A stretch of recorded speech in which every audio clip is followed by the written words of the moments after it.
Hello, Dojo family. I am coming to you today with a dear sister, ally, leader, teacher, friend, Lauren Taus.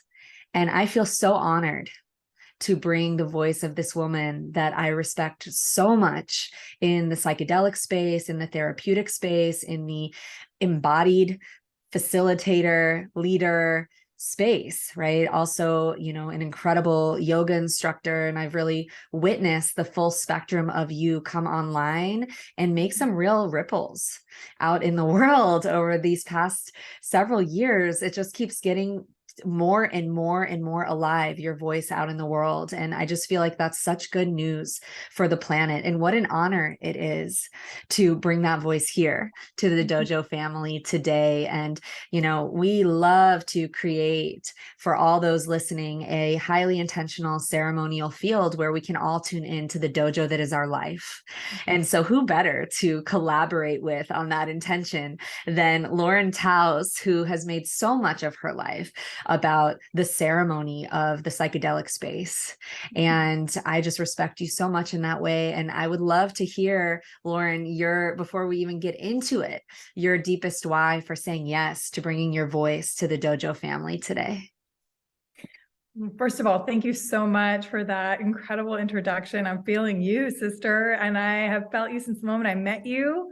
And you are such a force of light and beauty and love and magic in the world. And it's an honor to be here with you and your community and to share what I know and what I'm learning and what I love. And fundamentally, what I care about is life. Say more on that.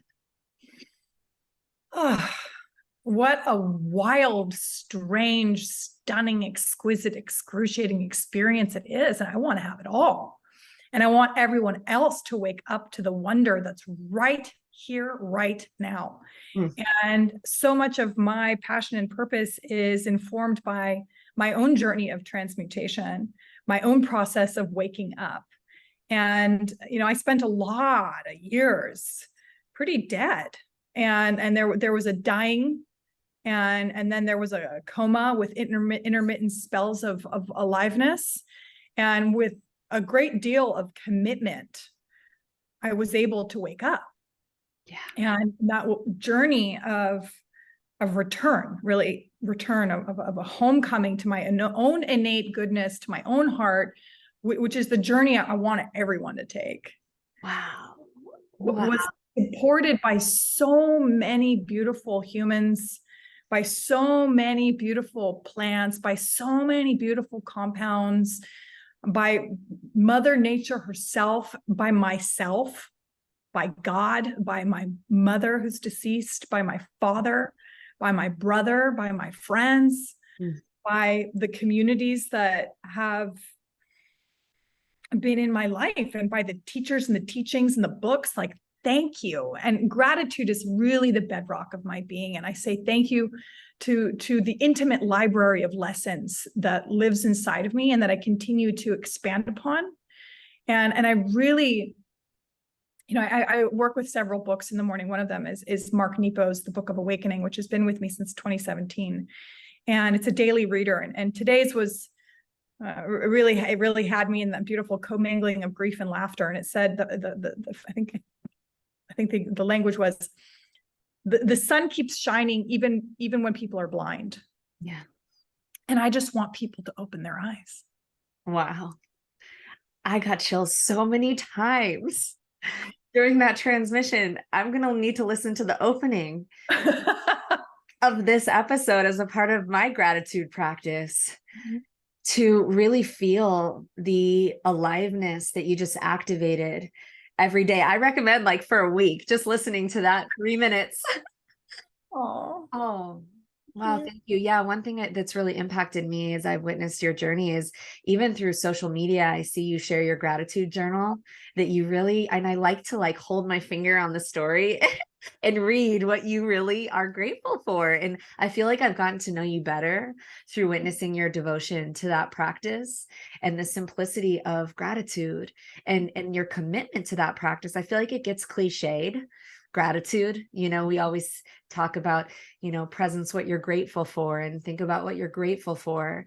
And I'm curious how that gratitude practice and your commitment to it has impacted your life. And I'm like, my mind is split into so many pathways based on what you just shared. So let's just peek our heads into that. And there's also, like you shared, you shared that, what it is that you do is a function of your own awakening process. It's a function of the numbness that you have melted in your life through the work that you've done. So I really would love to open up that door and allow the Dojo family to just get to know you and your heart and where you've come from before we get to know, the professional and the psychedelic assisted therapist and the leader of psychedelic assisted therapists, the trainer that you are. I see you really creating major ripples and training mutual friends of ours to carry and serve the medicine in a legalized form, in a legalized frame. And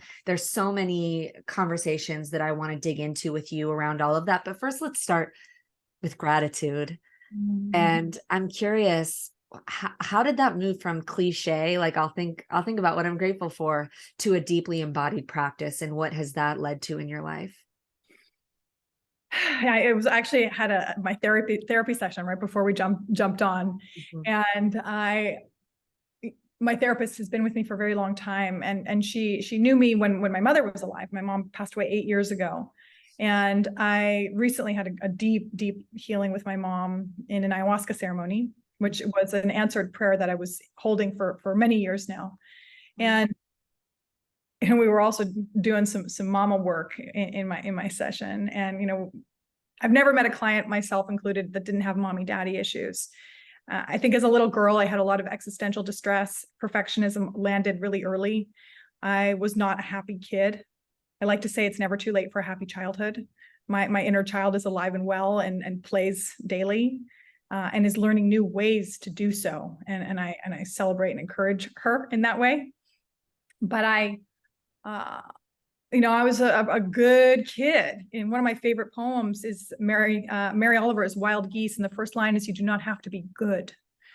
And the way that I kind of construct goodness is also often constricting and oppressive. And I was really good. I was doing all the things that I was told, both, socially and culturally and within a family system, tacitly, like I should do. I was a straight A student. I was, editor of the newspaper. I was community service queen. I was, et cetera, et cetera. Totally. I was really unhappy. And I was at war with myself. And the war that I waged inside was my grief, was my rage, and it was all directed inward. And on some level, that manifested as anorexia, which is a very, very painful and challenging pathological process. People with anorexia often don't get better. I'm tiny, and I was half my size at my bottom. I didn't have my period. I was full of suffering and struggle, and also accolades and straight A's and whatever markers of success. Unhappy. And my unhappiness drove me, as I mentioned, deep into an eating disorder that is at a certain point just commanded attention. I'm like, I can't neglect that I'm sick. And so I went to a 12-step fellowship for eating disordered people and made relationship with a sponsor.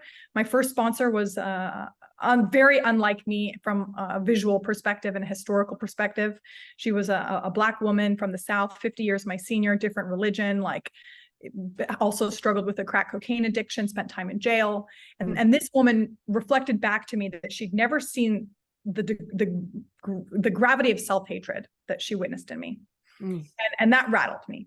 And she was my first teacher in learning how to love myself. And one of the early practices in my recovery journey was gratitude. And I've been working with thank you as my biggest and first prayer for over 20 years now. And at the time, I wasn't grateful for anything. And I could sit there, and it was hard to come up with much for the good. Mm. And as I practiced, and my daily gratitude practice is very devoted, and it has supported me in shifting what I see and how I see. And I'm not just grateful for things that are fun and pleasurable. I'm grateful for the savage teachers. I'm grateful for pain. I'm grateful for sensation that cues direction. I'm grateful for the triggers. Mm. They're indicating like direction. Mm-hmm. And, I do share my gratitude journal often on social media, and I have mixed feelings about that because it's so intimate. Mm-hmm. And there's times where I'm like, do I need to share this with 40,000 plus people? Yeah. And I also get a lot of feedback that it's inspiring that other people do it because they've seen it done. Yeah. And the content that I share is the range. It's not just happy stuff, right? And happiness, in my mind, is entirely contingent on a person's capacity to play the rest of the emotional keyboard. So you're not going to access joy unless you are in relationship with fear, sadness, and anger. And we literally learn, don't be mad, don't be sad, don't be scared. If you don't have something nice to say, don't say anything at all. Yeah. We learn to divorce from our bodies and our somatic wisdom, our own intuition, which is divine direction. And the homecoming that I have been on and that I like to teach to is A, personal, and B, collective and systemic. But it's a return. It's not progress. It's a return to our own innate goodness, to our own hearts. We're in a culture obsessed with progress and hyper productivity and biohacking and like hacking, and you can't rush certain things, and nor should you. Mm-hmm. Right? Like, how do we slow down and enjoy the ride? Yeah. I mentioned already my commitment to life, and the leading cause of death is life. And we have an allergy to conversation around death. Mm. We like to kind of put it on a shelf. We like to put elders on a shelf too, by the way. Yeah. And good living requires a lot of dying. Yeah. And I've died a lot of versions of Lauren. I love them all. I love them all at this point. And I'm grateful for them all. Yeah. Let's slow down right there. Great. Holy shit. Damn, girl. I mean, okay, guys, just for some context, Lauren and I have been riding for many years. I think I met you at Habitas probably 6 or 7 years ago.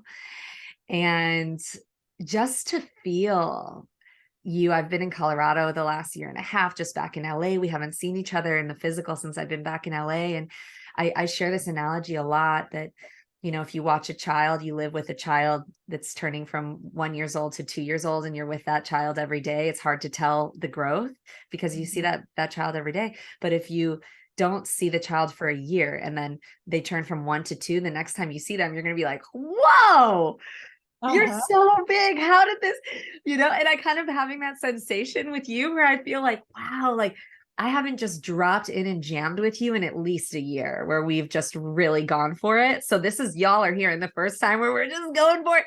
And I'm like, wow, Lauren, just your embodiment, what you're channeling, your clarity, what the integrity that I can feel. I've always felt and can feel that the further education and the deeper confidence and the open channel is coming from is so deeply felt. Thank you. Thank you. So you said something in that last transmission that I'm also going to have to listen to again is, that first of all, you've fallen in love with every version of the you that had to die. And I really find that in the transformational process, often there's so much resistance to where we are. And yes, the identity structure that is in protection is also the identity structure that is in a moment. And I really find that the more we're in resistance to where we are, we don't have the availability for the healing to even begin. Mm-hmm. And so I really find that the healing begins where the resistance ends. And in order for the resistance to end, there needs to be an acceptance and an embrace of what is, and in your case, the Lauren that is, going through a death process. The Zahara that is going through a transformation, that is going through a shedding, to love that one and the one before and the one before. The you that is living at the leading edge of your life is built on the shoulder of the giants that have been you in the past. The you that was afraid, the you that had gone through the trauma, the you that built layers of protection that were necessary until they weren't. So I'm curious if you can go a little bit deeper into your process of loving all those past Laurens, because that's like the Russian dolls of integration. You know what I mean? Like integrating them rather than getting rid of them. Because if we're getting rid of the you that struggled with anorexia, the you that lost her mother, the you, like there's no getting rid of them. The you today doesn't exist without them. The you today that serves in the way you do, with the amount of integrity and compassion and care and space that can actually empathize and relate with your clients, doesn't exist without them. Those ones are here, present, listening right now. And so for anyone listening to the podcast in this moment that is going through a shedding, that is going through a major transformation of an identity structure, or an identity, I don't know if you have a better way to say it, but a version of themselves that may be in pain or heartbreak or trauma or protection, that is in a transformation right now. And kind of, those moments, guys, maybe you can relate, where you're just like, God, when is this going to be over? Or like, when can't I? Often when we become aware that we are in protection or we are in a pattern, we start to judge the one that's in the pattern. Like, God, I'm doing that again. I'm doing that again. I'm doing the thing again. I'm eating at 9 p.m. again. I'm on social media at 11 again. I'm doing this numbing thing again. What, God? And then we're judging the one that actually needs to be loved into integration. And so I'm curious what you have to say more about your own process of loving those parts of you all along the journey. I love all those Laurens. You know what I mean? You said that in such an embodied way. I'm like, wow, yeah, that's the aim, is like, we are always growing. We're always evolving. There's always going to be a next. If we're in a body channeling the infinite through the finite, the next leading edge is there, which means the you that you are today, if you're not going to stagnate, you're going to have to go through a release, a death process, a composting, a resurrection, and a rebirth. You know what I mean? Like, that is the nature of life. Mm-hmm. So can you speak to that process of like dropping resistance, dropping judgment of the you that's in that process while the process is alive? Mm-hmm. Well, we heal by feeling and learning again how to feel is a process and a practice. And again, I mentioned happiness is only truly available when we have access to fear, anger, and sadness. Mm-hmm. And we're so resistant to those emotions, and we want to call them bad. I love my grief. Wow. And I had to learn how to unlock it. Yeah. And how to attend to it. I mean, it's orgasmic when it's in full force. You just let it, girl. I feel you. So what does that look like for someone, like an embodied practice somebody could do if they're like, oh, fuck, okay, I'm going to try to really let it ride and feel it fully, this pain, riding the line of orgasmic pleasure when I don't resist it. What's a practice or a how that you could offer for someone going through, but still in resistance to grief? For me, it's in my daily practice. And I would say I probably cry a couple of times a week. And when I don't, something's up. I had the stunning commingling of laughter and tears this morning. I like to listen to music when I meditate. Yeah. It's music that's evocative. Yeah. I love Pete Kuzma. I love Garth Stevenson. I love East Forest. Music that invites emotion, that pierces my heart open. Yeah. And I often have to sit past the traffic of my mind in order to get into my body. But if I sit long enough, I'll get there. Mhm. Yeah, and I've learned to kind of clear out a lot of the congestion and the saturation so that I have a lot easier access. Yeah.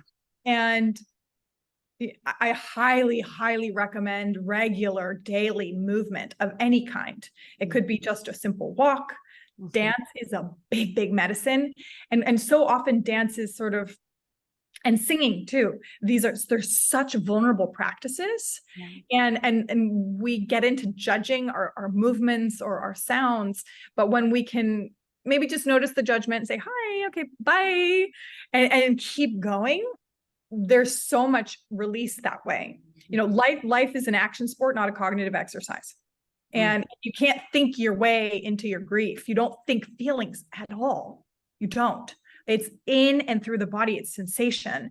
And so there's a way of kind of starting to notice and attend to the physical, where there's constant communication. The mind and the body are intimately, intricately forever in a dance. Mm, mm. Well said. And the mind, like even traditional psychotherapy, tends to be overly cerebral and hypercognitive. And, you know, I've certainly learned to, for the most part, make my mind an ally, which it certainly was not. But I've also learned, and I'm continuing to deepen my learning of being in a body wrapped in skin on planet Earth as an Earth body that is comprised of mountains and deserts and oceans and fauna and flora. I'd like to see myself in nature, and also to allow nature to see me, to get into that space of receiving, right? Because we're so penetrating in this culture. What's it like to sit back and allow and receive? That's been a game changer for me too. But certainly we are what we practice, and we are all in devotion to something. So for me, I have been in, you know, and it's hard to get there, right? Like we don't want to sit with ourselves. We don't. I mean, sometimes I don't, but it's become such a want and a need, and something that I'm just committed to. I sit myself down. I turn on some good tunes. I close my eyes. I sometimes wave my arms around. I sing songs. I pray. Yeah. You know, some of my favorite prayers are thank you, help, and oh my God, just oh my God. And I also love my Hebrew prayers. And when I pray in Hebrew, I feel like I'm dialed in to centuries of my people praying in a certain way. Yeah. Is there a short one that you could share right now? Sure. The prayer that is meant to be said first thing in the morning, which I love so much, is Modani. And it's Modani lefanecha, melachai b'chayam shechei hezarta, b'nishmati b'chem laraba emunatecha. I often repeat emunah, which means faith.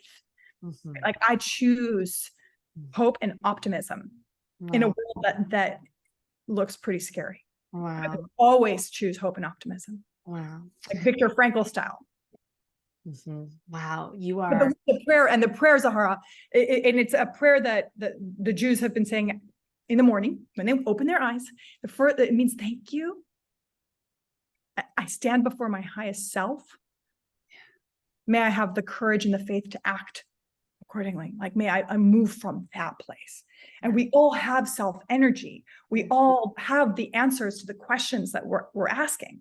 And we all have the capacity to be in the unknown, which is the only place that exists. And we all have like big, beautiful, regal hearts and gifts. And I want them to be shared. Yeah.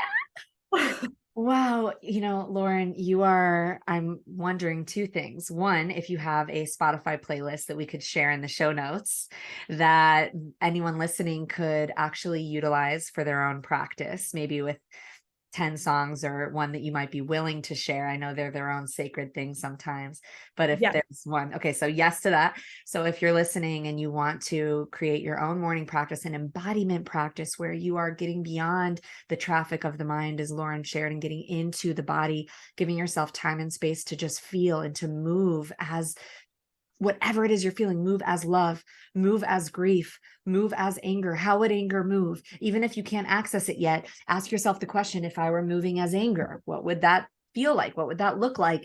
And let your body lead the way to the gateway of the feelings you've most resisted. There's many ways to work this.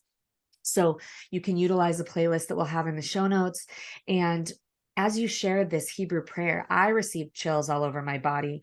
In an ayahuasca ceremony quite a long time ago, I got to see, you know, in the Jewish tradition, our family were Kohanim, which are the high priests. And there's very much a patriarchal, you know, through the bloodline. I believe you can test it actually through the bloodline. And in the Jewish tradition, it's only the men on the tallis, which is the shawl that they wear around, that are honored and as Kohanim and can speak as Kohanim. And I saw in ayahuasca ceremony, whatever this means, I'm still unpacking. But for me as a woman, as a Jewish woman, to receive my bloodline, that's my blood too, that blood through my father, my father's father, my father's father's father, that runs through the masculine line, runs through me too. And that I get to receive that, and I get to own that. And that there was so much, you know, contradictory, contrasting energy for me with the Jewish line, because of, you know, the trauma that my ancestors went through in the Holocaust. You know, my grandparents' parents escaped the Holocaust, and my grandmother's mother was the only one in the family that made it. I'm here because she made it out. Her siblings were all killed. She came into the United States in the trunk of a car, you know. So it made sense to me. It makes sense to me now at this point that her daughter, my grandmother, and, you know, would have so much fear around enforcing that I marry someone Jewish. And there was fear of, you know, us not staying strictly inside the Jewish tradition, you know. And I get the trauma in that. And it also, for me, as, you know, her son's daughter, right? So 2 generations away, growing up in an environment that wasn't the Holocaust, right? That I wanted the freedom to explore and to date and to do and to be whoever it is that I am, and to explore other cultures and religions and ways of being. And that really scared my grandparents, you know? And so there was this pressure to, like, be Jewish and be only with Jewish people, you know, like, from the fear that I understand and deeply forgive. But it kind of pushed me away from giving a lot of attention to my own religion and to my own culture, that I'm now circling back to. And when I say now, I mean over the last several years, it's been like a slow burn for me. And there's something around the women I'm attracting inside the dojo ecosystem. Many of them are beautiful Jewish medicine women, that are Jewish medicine sisters, that are engaged in their roots and that are saying Hebrew prayers, that are singing Hebrew prayers inside medicine journeys, you know. And I'm sitting at their backs and holding space for them to do their work and their healing around their line, you know, through this tradition that I'm a part of too. So I'm wondering. Yeah, huh? we all come from roots. Yeah. And I've been taught that if we pursue the roots, then the fruits, they come. If you chase fruits, it's not going to really work for very much longer than the state of the fruit, right? If you're connected to your roots, the fruits consistently come. That's right. And my rabbi, who I learn Torah with weekly, is a deeply practicing Jewish man, and his teachings are so profoundly psychedelic. And Judaism is very, very psychedelic. And my rabbi has taught me too that the word Jewish means thank you. Wow. Means thank you. And there are countless prayers, including for like taking a poop. Like, we thank our bodies for functioning. Asher Yatzar, it's a long prayer. There's all of these prayers, sunsets and apples and like the moon and the sun and humans and learning. There's prayers for everything. And all of the prayers are essentially saying thank you. And it's about consciousness. And I've said to my rabbi too, the vast majority of Jewish teaching is repulsive. And when it's actually dialed into the parake, to the why, it is so magnificent. Yeah. And wow, I feel like, I go so Jewish, especially with ayahuasca. I'm like, I'm like walking through the mystical gardens with Akiva. It's a whole vibe. But huge. And for anyone listening, whether you're Jewish lineage or not, you know, how engaged with your own roots are you, and how is that connected to the fruits of what's rising in your life? I really love that. So just connecting what we're saying here and speaking to around, you know, the Jewish heritage, and we all have our own wounding patterns around where our roots come from, you know, and to get in there and see where the rot is at and transform that fear and that pain and that trauma into love through compassion, through understanding, through willingness to feel what's there for your ancestors, through the ones who came before you, and you as the guardian at the gate. You are at the leading edge of your line. I am at the leading edge of my line. I, God willing, and I pray my children and my children's children will not go through what I went through, because I'm the guardian at the gate. And my parents did even better than my grandparents. My grandparents did even better than their parents, and so on and so on and so on. And they all did really, really great with what they had. That is the truth. They were doing the best with what they had the whole way through. And so here we are at the leading edge of it, doing the very best with what we've got. And that's always all we have. And so even this moment, y'all are witnessing a ceremony for me. Lauren, I'm wondering if you can send me that morning prayer, because I grew up in Jewish day school until 6th grade. So I actually can read and speak Hebrew, but I don't remember what all the words mean anymore. So I'd love this. This episode is going to be released, I believe, in the first week of January of 2023. So this is going to be the first episode released in the new year. Yay. So let's together attune to our intentions in the way we want to reconnect and come from our roots, so that our fruits can be plentiful this year. And so one thing that I'd love to commit to in my morning practice is bringing in a Hebrew prayer in the morning, and let that contribute, you know, to this re-engagement with my own roots, and to feel the vibration of that for myself. So would you be willing to send that prayer over? 100%, Zahara. And you know, you said Jewish, not Jewish. Like, my Jewish understanding is of one God, and I don't care what you call him, her, it, they, them. For me, I have such spiritual resonance with Jewish teachings that are my roots. And I love the invitation for people to be in the pursuit of their own. You know, we live in a culture of whiteness, which is responsible for the erasure of indigeneity. We all come from roots and practices and ritual. And I believe that we need that. You know, if I didn't have this job, I think I would just talk about God and spirituality. And in many ways, I still do that. That's what you're doing. Yeah. Union drugs are part of that. Yeah. But yeah, I'm here having a spiritual experience. And, you know, anything that's bigger than self is spiritual. And, you know, in Maslow's hierarchy of needs, there's, you know, a rise, and it ends with self-realization. I like to add on top of that self-transcendence. You need a self to transcend self. But once you have a self, the next evolution is to be in connection with something much, much greater than self. And moving from the lowercase self to the uppercase self, that is the interbeing, that is the reality of we inter are. Sure. And when in the arrival of more self-love, the only thing that really makes sense is more love. Yeah. Wow, guys, just let that land. Let that settle. Let that land. So, wow, so much juice, chill-inducing juice in this episode so far. And, you know, using this last bit of time that we have, I really want to turn the corner into the psychedelic space. And, you know, your journey into your relationship with ketamine as a psychedelic assisted therapist.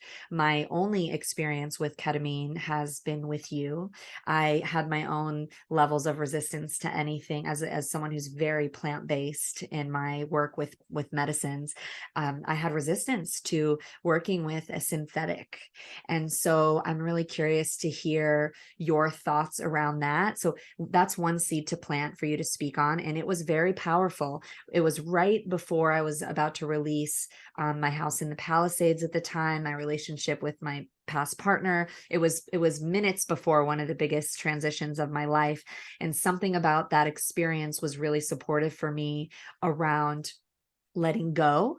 And part of why I called it in is my body was oracularly premeditating. I didn't know that my ex and I were going to break up. I didn't know that I was going to leave LA semi-permanently for the next couple of years. I didn't know that I'd end up by myself in a house in Costa. I didn't know any of that. I just started feeling depressed deeply when I was waking up every morning about 2 months before all of that unraveled and fell apart. And I remember seeing a lot of the research around ketamine being supportive for depression. And it was like this really confusing experience for me because I had everything that I thought I wanted. I had created this beautiful life. And so I was like, what is going on? I'm waking up feeling so heavy, so resistant. And it was resisting the release that was about to happen across the board. And my experience with you as a MAPS trained therapist in a contained environment, highly intentional, with a, ketamine assisted therapy session, which was very deep. And I was in the deepest state of release, and it gave me a reference point for what true surrender and release feels like, which I was going to need to engage that muscle and make it very much stronger over the next several months in ways that I could not predict yet, but my body sure could. So now the relationship, anything you have to speak on in connection between synthetics and plant-based medicine, and then also, ketamine, from my understanding, and I'd love for you to just speak on the science of ketamine a little bit for everybody to understand. My understanding is it's a dissociative. And so I would love to bridge understanding around ketamine being a dissociative, and yet what we were saying about how important it is to be in the body and feel. So how does ketamine actually support the process of being willing to be in the body, feel, and process through emotion, while it's also a dissociative, if that makes sense? So wherever you feel to go with all of that, let me know. And if you could speak to kind of who you are in that space as well, so everybody listening can feel who this is coming from, that would be great. Not that they haven't already gotten it from everything you said. Not that you need any accolades other than your voice.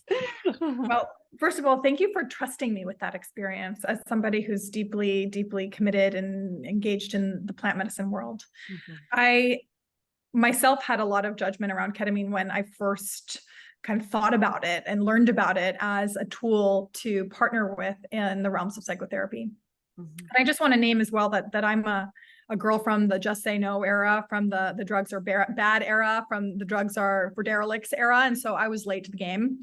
I was busy being good, and drugs were certainly not on the good girl list. Uh-huh. And so when I did finally make my way into an experience, which was actually with my brother, and I'm very passionate about family work. Family is the birthplace of life. And so in my work, I focus a lot on families. My brother brought me to my first journey. It was literally biblical. And I then went flying through the doors. And I was at the time a licensed clinician and a yoga teacher, as you mentioned earlier. And again, connecting both with the mind and the body. And when I entered these realms, I understood that there was a deeper way to integrate with mind and body. Mm-hmm. And I was endlessly curious and excited. And my engagement with psychoactive substances has been all intentional. That does not mean it's all been ceremonial. I believe in intentional recreation. I believe in engaging with psychoactives for celebration when it's done in a good and thoughtful way. Yeah. But I am, as you mentioned, MAPS trained for the MDMA assisted psychotherapy protocol for complex PTSD.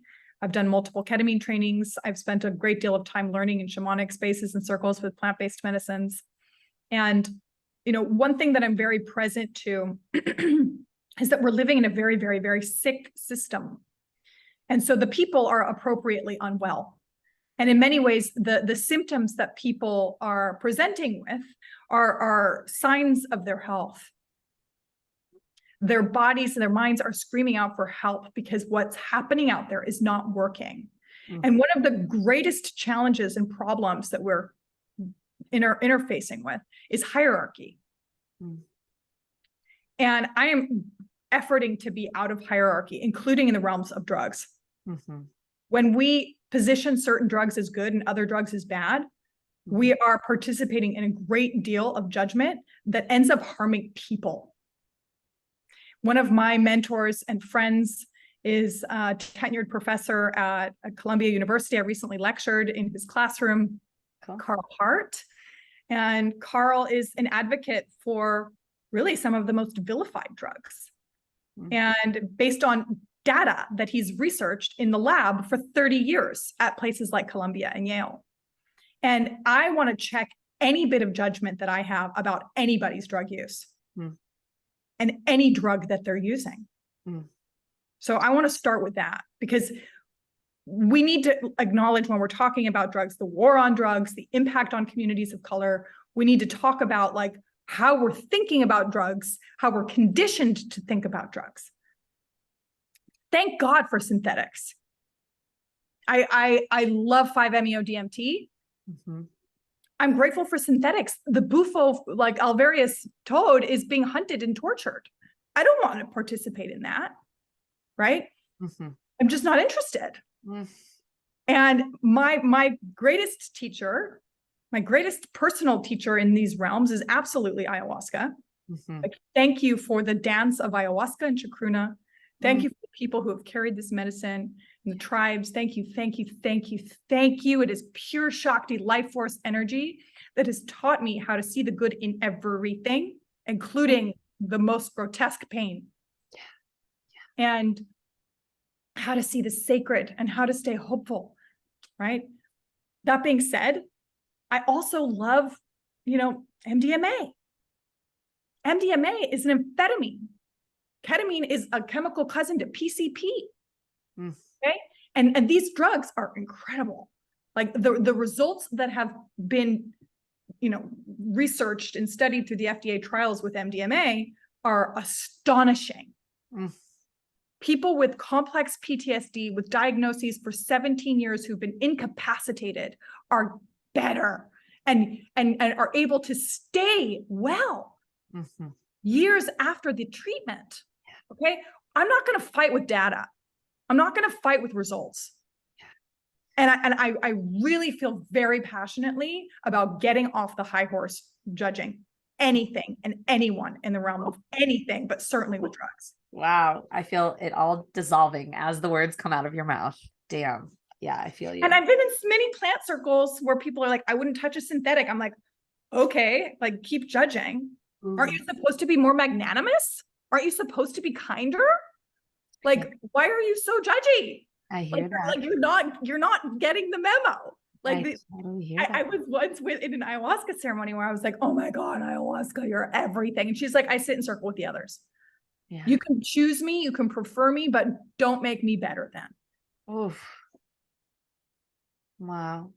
And this, as you're sharing, I just want to note, you'll hear if you listen to this podcast regularly, you've heard my story around, I had an era where I was in inpatient treatment for synthetics, for, Adderall, Ambien, anti-anxiety medicine. And, I spent 2 years after I got out of treatment with, no medicine, no substance at all. And that was really important for me to establish a baseline of I've got me with or without, with nothing, and it was a big threshold to cross when ayahuasca first came into my life, to say yes to that, to say yes to ingesting an exogenous substance. And I'm so glad I did. I'm so glad I did. And, after that, there was something about the consciousness and the intelligence of the plants that I wove with in a really good way and have continued to weave with for many years. And it's absolutely changed my life. I'm so glad that I said yes to that. And there hasn't been an ounce of the sensation of recurring dependency or addiction. I really feel good about being in right relationship with these medicines. And I do think that's something really important to name, is radical self-honesty, that whether it's plant-based medicines or synthetic medicines, while there's miraculous results that I see again and again within myself and others and clients of mine and the clients of yours that you're describing, I also witness a crutching, there's a peak experience kind of thing where I see people come back and are just going for the peak experience without the integration. So I think it's just important to name that really being sober and honest with yourself about being in right relationship with these medicines is its own conversation. And as you're sharing, I'm like, wow, where did I take on judgment relative to my own history with synthetics, where I was dependent, where I was not in right relation, right? And then now later in my journey with plant medicine, there did come a time where it was appropriate and correct for me to sit with you in an intentional space during a turning point, pivotal moment of my life, where my experience with you with ketamine was highly supportive of the turning point that I was in that moment. And there was a precision to the timing. There was a precision to the yes in that. You know what I mean? There was a precision to that. And so I just want to, I feel like I want to name that it's like dissolving the judgment and also attuning to your why and your intention and why you're ingesting any of these substances and holding them all as sacred. And, you know, I come from a mother who had very, very significant complex PTSD. And as my sister was dying, my mother developed an opiate addiction. And I imagine that when my mother met an opiate for the first time, she could relax. And that was probably really nice for her. And we talked earlier about emotion and how strangulated we are. So when people are involved in some sort of quote unquote problematic process with a substance or anything else, they're efforting to be okay, to be here. And there's something skillful about it that deserves a hell of a lot more respect than we give it. Dang. Yes. And I feel, you know, as a psychotherapist, of course, deeply aware of how wildly overprescribed we are. And simultaneously, psychotropic medications absolutely can play on the same stage and field with psychedelic medicines. And you mentioned addiction. Gabor Mate, don't ask why the addiction, ask why the pain, right? People are medicating pain. And when people don't have the internal resourcing to tolerate their experience, they have to go and bless the departure. Like, stop judging. Yes, my love. Damn. Stop judging. Chills. I know as well that, you know, we carry trauma. So there's like maybe some trauma around your dependency on these things that maybe informs some of how you were thinking about other things, right? And that you're clearing, and maybe somewhat right now. Literally as we speak. Yeah. Amazing. And, you know, with addictive processes, and we are a culture of addiction. We have massive like impulse control issues. We want instant gratification. We're narcissistic. We're schizophrenic, like culturally. And we need a lot of help. Like Schedule 1 drugs, which of course are deemed dangerous with no medical purpose and highly addictive. Schedule 1 drugs, by and large, are the most effective interventions for the pathological process that we call addiction. And that's being researched in massive institutes with big funding around the planet. And I'm grateful for that. And I'm grateful for that because I come from a mother who struggled with an addiction, and I have front row intimate seat to that. And it was heartbreaking. And I have simultaneously watched my father in his latter 70s flower and develop a spiritual life and become kinder and sweeter and more fun. Yeah. Because of drugs. Fuck yeah. And you and your father were collaborating in this space. We worked together. I work with a number of physicians, but my dad's my main squeeze MD. And, you know, you mentioned earlier that I have a training program, that I am an educator. I partner with lots of different experts and researchers and clinicians in the provision of training experiences for other providers. And I always have my dad with me. Again, I know that everybody is walking around with their parents and informed by, and some more conscious than others, but having my dad in the room brings everybody else's mom and dad in the room in a clearer way, and they're already there. So like bring it on. And the level of transmutation and healing that I've been able to experience with my dad actively, in partnership with the plants and the compounds, is like nothing miraculous and possible for everyone. Yes. Thank you. Thank you. Thank you to your papa. Thank you to you for the devotion and all the work that you've done.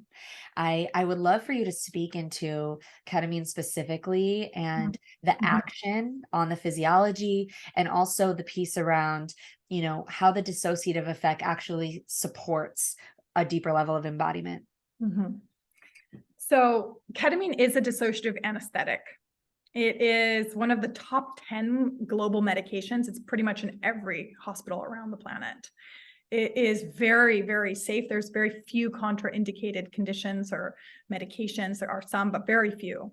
So people who are being well served on a psychotropic medication and then not able to participate or engage with another plant or compound can generally experience ketamine safely and in a good way.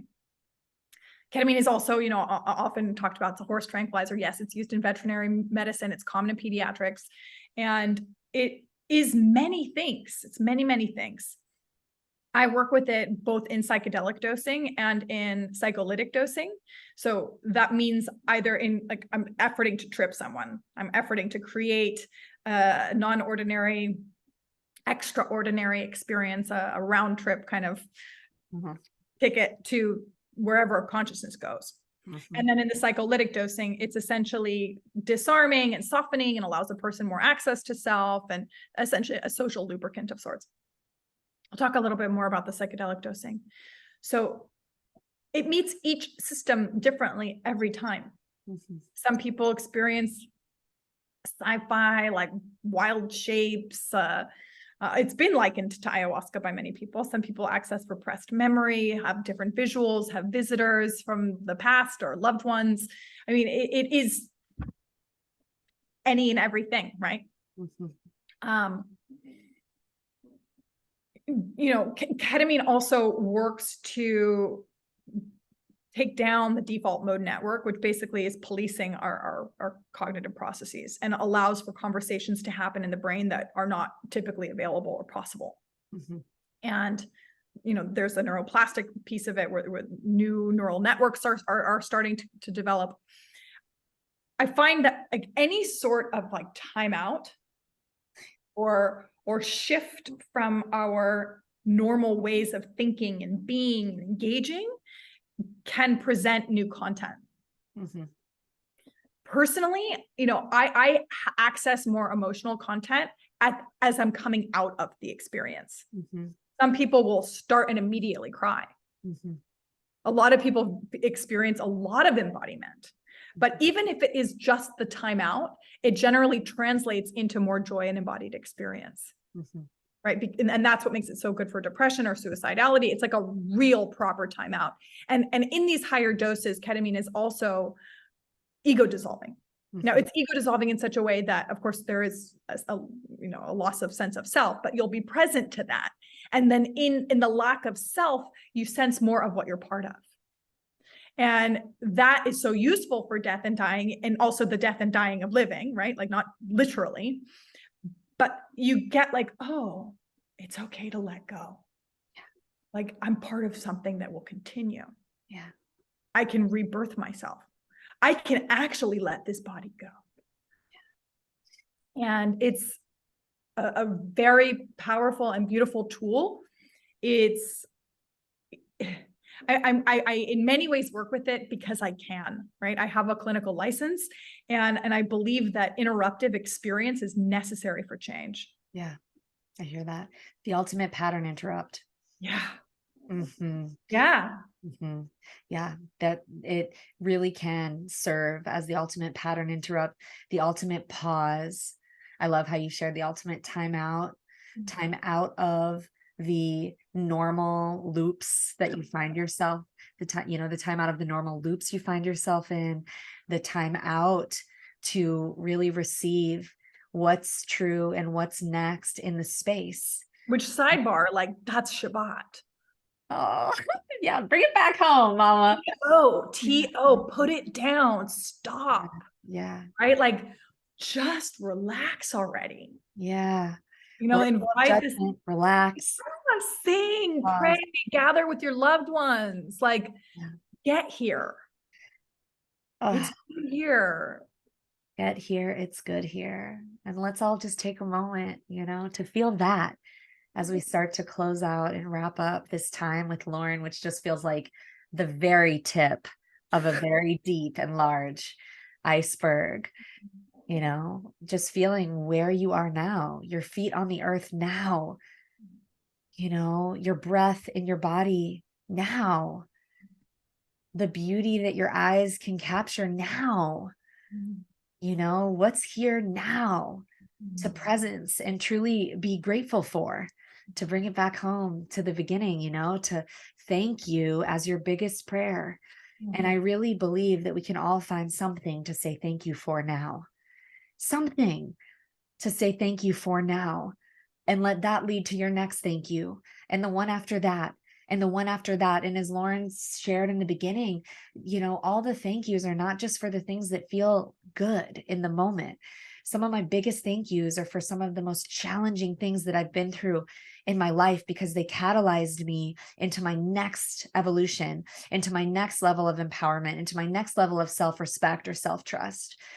And so, what is here for you now to say thank you for now? And there are tools in this life that you can invest in yourself to support yourself with support through, you know, working with someone like Lauren or myself, right? Whether it's through plant medicine or synthetics, or through a deep embodiment practice in the morning, time with friends. You know, we have a plethora of resources, and it's a pure prerogative is just to say yes and try things out. Start with the playlist that we're going to have in the show notes, you know? And Lauren, thank you so much for the You're medicine, your prayer through your language. Your language is a prayer, truly and deeply. I'm so grateful for our time together today. So excited for more. I'd love to do some morning practices together. And I'm curious where everyone can find you, if you have any programs or pathways to work deeper with you. I have no doubt that many of the listeners will want to do that. So where can we find you? My website is embodiedlife.com. I have a small group therapy practice. I supervise and take care of some really epic clinicians. I also have a training program for clinical providers, doctors, therapists, nurses, psychologists, etc. At Embodied Life. It's training.embodiedlife.com. You can find me on social media at lauren.taus. I provide a lot of like 1-minute informational snacks, which I think are yummy, and have a lot of fun creating. And yeah, that's where I am. And it's been such a fun, pleasure, and honor to be here with you, Zahara. More, please. Thank you, please. Yes, please. And I'm sending so much love to anybody and everybody who's listening here. So much love. Thank you so Love much. and love. And You're thank so you welcome. all for your time, your presence, and your depth of listening. I'm so looking forward to seeing you next time.